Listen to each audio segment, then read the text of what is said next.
नमस्कार। आज 11 मई 2026 दिन सोमवार है। आइए नजर डाल लेते हैं मध्य प्रदेश की बड़ी और जरूरी खबरों पर।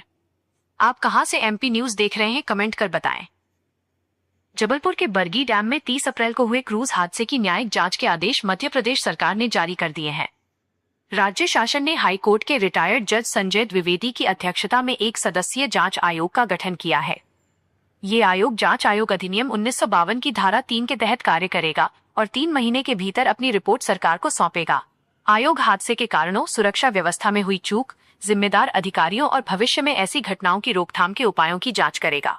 गौरतलब है कि हादसे में 13 लोगों की मौत हो गई थी, जिनमें 8 महिलाएं, 4 बच्चे और 1 पुरुष शामिल थे। करीब 60 घंटे चले रेस्क्यू ऑपरेशन के बाद सभी शव बरामद किए गए थे।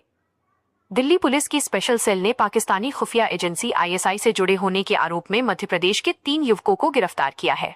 पुलिस के अनुसार आरोपी दिल्ली के एक ऐतिहासिक मंदिर, दिल्ली सोनीपत हाईवे स्थित ढाबे और हरियाणा के सैन्य कैंप को निशाना बनाने की साजिश रच रहे थे। गिरफ्तार आरोपियों की पहचान टीकमगढ़ निवासी अनमोल राय, ग्वालियर निवासी राजवीर और विवेक बंजारा के रूप में हुई है। ACP special cell PS Kushwaha के मुताबिक आरोपियों के मोबाइल फोन से संदिग्ध ईमेल और सोशल मीडिया चैट मिली हैं, जिनके माध्यम से संवेदनशील स्थानों की तस्वीरें पाकिस्तान भेजी गई थीं। पुलिस मामले की विस्तृत जांच कर रही है। भोपाल के अंबेडकर पार्क में रविवार को ओबीसी होल्ड अभ्यर्थियों ने लंबित नियुक्तियों को लेकर जोरदार प्रदर्शन किया। अभ्यर्थियों ने 13% पदों पर रुकी भर्ती प्रक्रिया पूरी करने की मांग को लेकर मुख्यमंत्री डॉक्टर मोहन यादव के नाम ज्ञापन सौंपा। प्रदर्शन में प्रदेश कांग्रेस अध्यक्ष जीतू पटवारी भी शामिल हुए। उन्होंने आरोप लगाया कि प्रदेश सरकार ओबीसी आरक्षण लागू करने में रुचि नहीं दिखा रही है। प्रदर्शनकारियों का कहना है कि शिक्षक भर्ती 2018, 2020 और 2023 समेत कई भर्तियों में नियुक्तियां लंबे समय से अटकी हुई हैं। अभ्यर्थियों ने चेतावनी दी कि जल्द समाधान नहीं होने पर आंदोलन और तेज किया जाएगा। मध्य प्रदेश में अब आंधी, बारिश और ओलावृष्टि का दौर थमने के बाद तेज गर्मी का असर बढ़ने वाला है। मौसम विभाग ने 12 मई से प्रदेश में लू चलने का अलर्ट जारी किया है। रविवार से ही तापमान में बढ़ोतरी शुरू होने के संकेत मिले हैं। भोपाल, इंदौर, उज्जैन, ग्वालियर और जबलपुर समेत कई शहरों में दिन का तापमान 2 से 4 डिग्री सेल्सियस तक बढ़ सकता है।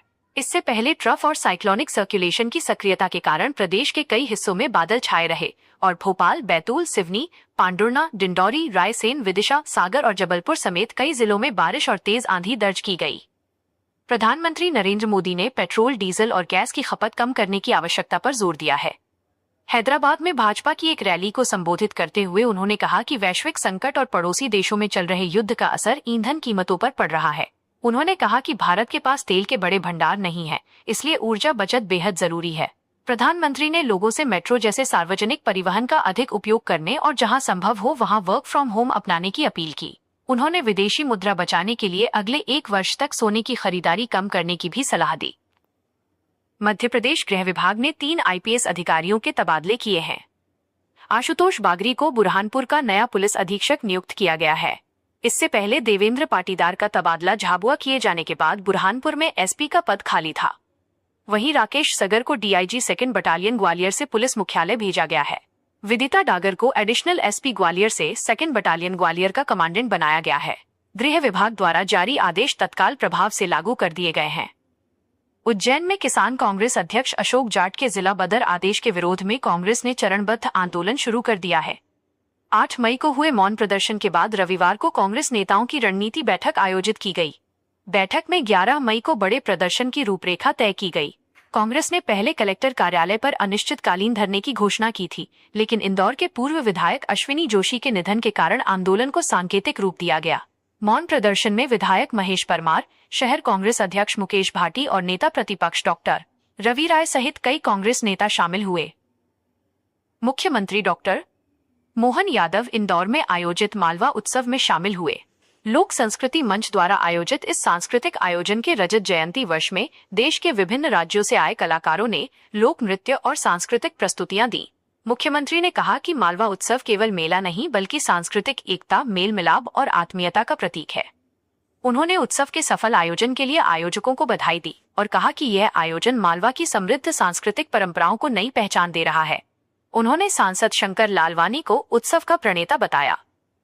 केंद्रीय कृषि मंत्री शिवराज सिंह चौहान ने विदिशा में मामा कोचिंग क्लासेस का शुभारंभ किया। इंद्रप्रस्थ कॉलोनी स्थित ओशो आश्रम में आयोजित कार्यक्रम में उन्होंने फीता काटकर और नारियल फोड़कर निशुल्क प्रतियोगी कोचिंग संस्थान का उद्घाटन किया। संस्थान में युवाओं को एमपीपीएससी, बैंकिंग, एसएससी, डीआरडीओ और फॉरेस्ट सर्विस जैसी प्रतियोगी परीक्षाओं की तैयारी कराई जाएगी। विद्यार्थियों को अनुभवी शिक्षकों का मार्गदर्शन और आधुनिक अध्ययन सामग्री उपलब्ध कराई जाएगी। कार्यक्रम में शिवराज सिंह चौहान ने युवाओं से मेहनत और संकल्प के साथ आगे बढ़ने का आह्वान किया। एम्स भोपाल ने रायसेन जिले के उबेदुल्लागंज सामुदायिक स्वास्थ्य केंद्र में दवाओं के दुष्प्रभावों को लेकर जागरूकता कार्यक्रम आयोजित किया।